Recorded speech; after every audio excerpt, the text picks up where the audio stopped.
प्यारे भैया बहन, कक्षा अष्टम विषय इतिहास पाठ 2 कंपनी की सत्ता की स्थापना।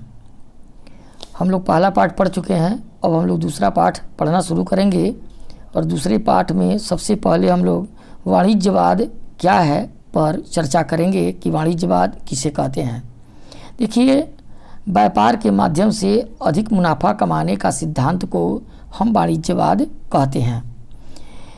व्यावसायिक संस्था को मुख्य रूप से व्यापार के माध्यम से मुनाफा कमाना चाहिए और भरपूर मुनाफा तभी कमाया जा सकता है जब कच्चा माल कम से कम कीमत पर खरीदा जा सके तथा जो तैयार माल है उसको अधिक से अधिक दामों में बेचा जा सके।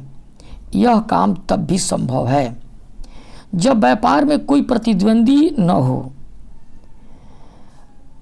इस नीति के अंतर्गत यूरोप के देशों के सरकारों ने संरक्षात्मक शुल्क नीति के माध्यम से घरेलू उत्पादकों की सहायता किया तथा निर्यात के प्रोत्साहन दिया, आयात पर प्रतिबंध लगाया। 1600 ईस्वी से लेकर 1800 ईस्वी तक के पश्चिमी यूरोप के अधिकांश देश इस वाणिज्यवाद की नीति से प्रभावित रहे। उपनिवेश की स्थापना में वाणिज्यवाद एक बहुत बड़ा महत्वपूर्ण कारक रहा है।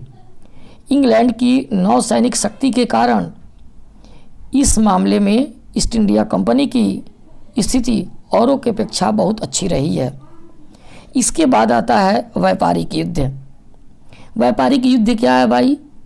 व्यापार करने के दृष्टिकोण से व्यापार करने के लिए अपने अपने व्यापार को आगे बढ़ाने के लिए प्रतिद्वंदी से युद्ध करना ही व्यापारिक युद्ध है। उपनिवेशिक स्थापना की होड़ के परिणाम स्वरूप 17वीं और 18वीं शताब्दी में यूरोप के बहुत सारे देश आपस में एक दूसरे से युद्ध किए। इसी युद्धों को व्यापारिक युद्ध के नाम से जाना जाता है। इन युद्धों में कौन कौन देश शामिल हुए थे? पुर्तगाल थे, हॉलैंड था, फ्रांस था, ब्रिटेन था। ये सभी अपने अपने व्यापार करने के लिए एक दूसरे से उलझे रहे, एक दूसरे से युद्ध करते रहे।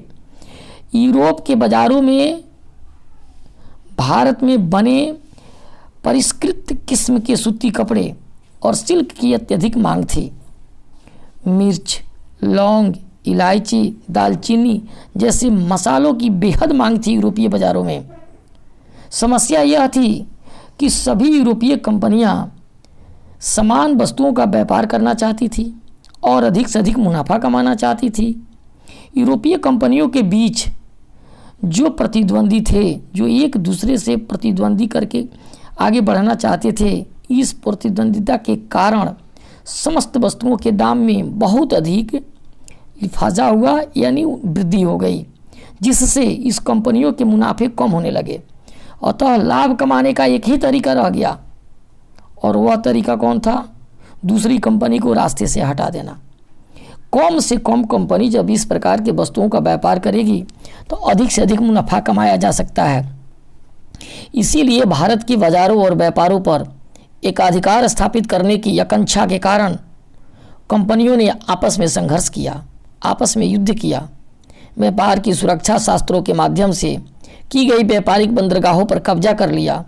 जिन बंदरगाहों से होकर के ये विदेशी व्यापार के काम हो रहे थे, उस पर अपना अपना आधिपत्य जमाने लगे। 17वीं और 18वीं शताब्दी में इन देशों ने व्यापारिक कंपनियों के निरंतर एक दूसरे के कारण एक दूसरे के जहाज डुबाने लगे, रास्ते रोकने लगे। प्रतिद्वंदी कंपनियों के सामानों से लदे जहाज़ों के आवागमन को रोकने का काम शुरू कर दिया। मैंने तरह तरह के हथकंडा अपनाए जिससे हमारा व्यापार बढ़े और हमारे प्रतिद्वंदी का व्यापार घटे नहीं हो। सबसे पहले हम आपको बताएंगे पुर्तगाली की स्थिति। पुर्तगालियों की स्थिति क्या थी? पुर्तगाली कौन थे? पूर्वी देशों के साथ व्यापार में पहल करने तथा भारत में अपने व्यापारिक केंद्र, जिसको हम लोग कारखाना भी कहते हैं, स्थापित करने वाले सर्वप्रथम यूरोपीय थे पुर्तगाली। सबसे पहले भारत में व्यापार करने के दृष्टिकोण से पुर्तगाली ही आए थे, जिन्होंने कोचीन में, गोवा में, दमन और दीव में अपना व्यापारिक केंद्र खोला था और वहीं से अपना व्यापार को फैलाने का काम शुरू किया था। लगभग 100 वर्षों तक उनका व्यापार पर भारतीय व्यापार पर आधिपत्य रहा, यानी भारत में व्यापार पर उनका 100 वर्षों तक आधिपत्य रहा है। अपने श्रेष्ठ शस्त्र, जहाज, नौ संचालन कौशल के कारण समुद्र के स्वामी वो बन गए थे। समुद्र पर लगता था तो इन्हीं लोगों का आधिपत्य है। इन्हीं खूबियों के कारण उन्हें मुगल बादशाह से भी काफ़ी व्यापारिक सुविधा प्राप्त हुई थी। अंग्रेज और डच कंपनियां उनके इस एकाधिकार को बहुत बाद में तभी तोड़ पाई जब उन्होंने भारत में अधिकांश पुर्तगाली क्षेत्रों पर कब्जा कर लिया। इसके बाद में अंग्रेज आए, डच आए और आकर के इस कंपनी से संघर्ष किए और संघर्ष कर पुर्तगाली क्षेत्रों पर अपना कब्जा जमाए, जिसके कारण पुर्तगालियों का कमर टूटने लगा। इसके बाद आए डच। डच व्यापारियों ने भी भारतीय व्यापार से आकृष्ट होकर के 1602 ईस्वी में डच ईस्ट इंडिया कंपनी की स्थापना की गई और उन्होंने पुलकित, सूरत, चिंसुरा, कासिम बाजार, पटना, नागपट्टनम एवं कोचीन में अपना व्यापारिक केंद्र खोला। अंग्रेज कंपनी की प्रतिद्वंदिता के सामना करना पड़ा इनको। दोनों के बीच 1759 तक गंभीर संघर्ष चलता रहा। अंततः अंग्रेज उन्हें भारत से बाहर निकाल पाने में सफल हो गए। अंग्रेज जीत गए और डच हार गए, चले गए। इसके बाद अंग्रेज़ों के विषय में आप जानिए। अंग्रेज पुर्तगालियों की सफलता और भारत के साथ व्यापार करने में पुर्तगालियों को होने वाली अत्यधिक मुनाफे ने अंग्रेज़ों को भारत की ओर आकर्षित किया था, यानी भारत में अधिक से अधिक मुनाफे हो रहे थे। इसी के आकर्षण के कारण ये सभी यूरोपीय राष्ट्र भारत की तरफ आए थे, भारत की ओर आकर्षित हुए थे। 31 दिसंबर 1600 को ब्रिटेन की महारानी एलिजाबेथ ने सर्वप्रथम यह कंपनी बनाई थी, यानी अपने एक चार्टर के माध्यम से ब्रिटिश ईस्ट इंडिया कंपनी की स्थापना हुई थी। इस चार्टर द्वारा पूर्वी देशों के साथ व्यापार पर कंपनी को एकाधिकार मिल गया। इसका मतलब था कि इंग्लैंड का कोई भी अन्य व्यापारिक वर्ग ब्रिटिश ईस्ट इंडिया कंपनी से व्यापार में प्रतिद्वंदिता नहीं कर सकता था। इसके सामने कोई नहीं टिक सकता था, न किसी प्रकार की कोई चुनौती दे सकता था। इस चार्टर के प्राप्त होने से कंपनी नए प्रदेशों की खोज में समुद्र पार भी जाने लगी थी।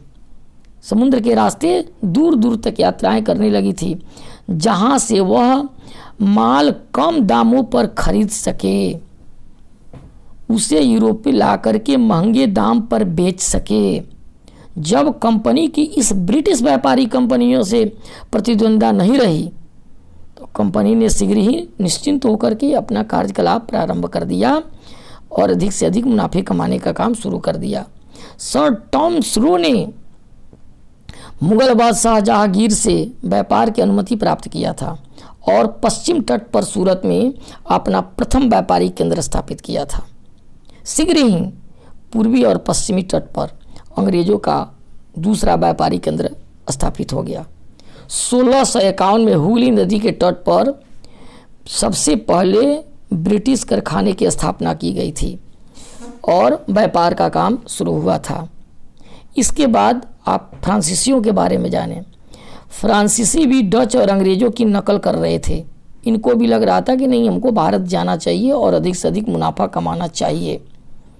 1664 में फ्रांसीसी ईस्ट इंडिया कंपनी की स्थापना हुई थी और 1668 में भारत में सर्वप्रथम फ्रांसीसी व्यापारिक केंद्र की स्थापना हुई सूरत में। सबसे पहले फ्रांसीसी कंपनी ने अपना व्यापारिक केंद्र सूरत में स्थापित किया। भारत में उनकी प्रमुख बस्ती में पांडिचेरी, चंद्रनगर, माहे थे। इन तीनों जगह उनके व्यापारिक केंद्र थे और इन तीनों जगहों से वो अपना व्यापार का काम चलाती थी। तो इस प्रकार से आज हम देखें कि पुर्तगाली, डच, अंग्रेज, फ्रांसीसी भारत में किस प्रकार आए, किस तरह से अपना व्यापारिक केंद्र को स्थापित किया और किस प्रकार से जो है अपने व्यापार को संचालित किया।